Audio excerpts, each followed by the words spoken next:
Monday. And this is the Jeff Roberts Morning Smilecast for a Monday, the 24th day of March. Thanks for coming along for the ride.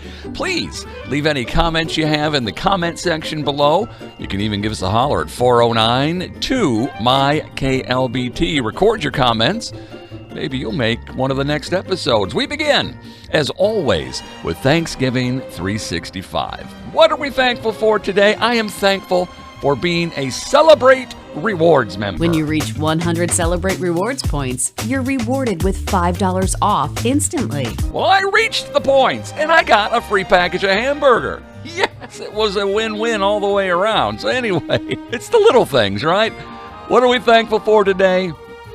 Being a Celebrate Rewards member. Now, straight from the hidden vault at a secret location somewhere on Roberts Ranch in Buna, Texas, it's time to activate the Jeff Roberts Morning Smile Wayback Machine. To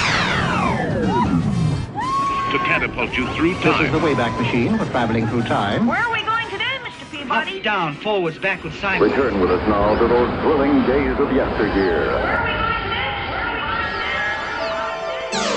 Well, it was back on this day, way back in 1883, the first telephone call between New York and Chicago took place.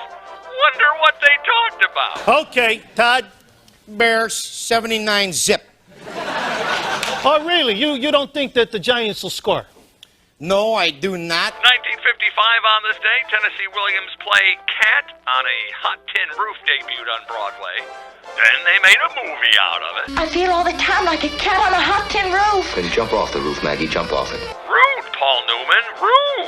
How rude. Yeah. Anyway, Joseph Barbera, born on this date in 1911, he was the genius behind Tom and Jerry. We decided to do a cat and a mouse, which had been done 4,000 times before that. It was about as original as my foot, you know. And people were saying, oh, well, dumb ideas. I mean, so what happened was that cartoon got nominated for an Academy Award. And then in 2004, another Tom, Chris Tomlinson, had his first top 10 hit on the Jeff Roberts Morning Smile Wayback Machine.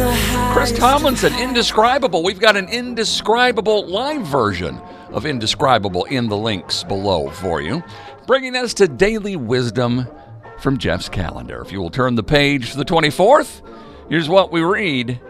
Work hard in silence. Let your success be your noise. And when we're not being silent, you know, we say some really, really strange things. Like, toot your own horn. Well, back in the 16th century, the arrival of a VIP into town was signaled by the trumpeting of horns. And if a person blows their own horns, well, it's just seen as being proud or arrogant. So, toot away.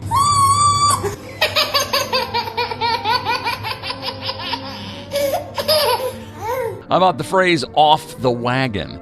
One idea is that water wagons carried supplies to citizens during Prohibition. So, if you were drinking just water, you were on the wagon. So a fun way to remember it is, imagine actually falling off a wagon and then being run over by it. I'm not sure about the fun part of that. How about mind your own beeswax? Well, it was believed that pioneer ladies created their candles by dipping wax into their own individual cauldrons or pots.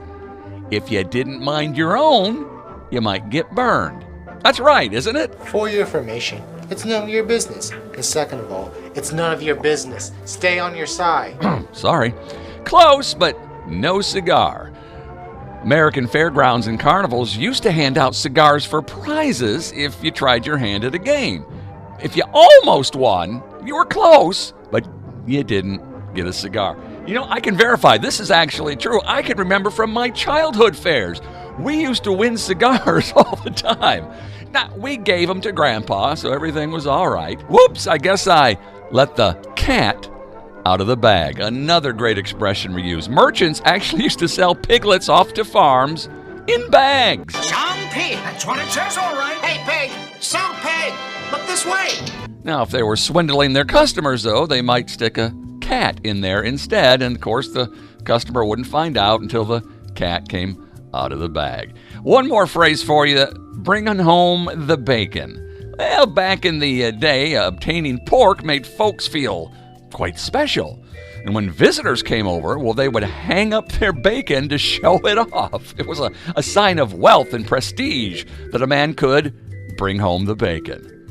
And then, of course, they would cut off a little bit to share with the guest, and that night they would sit around and, you guessed it, chew the fat. Okay, we got to leave you with one to grow on, found in Proverbs 27:17. As iron sharpens iron, so a man sharpens the countenance of his friend.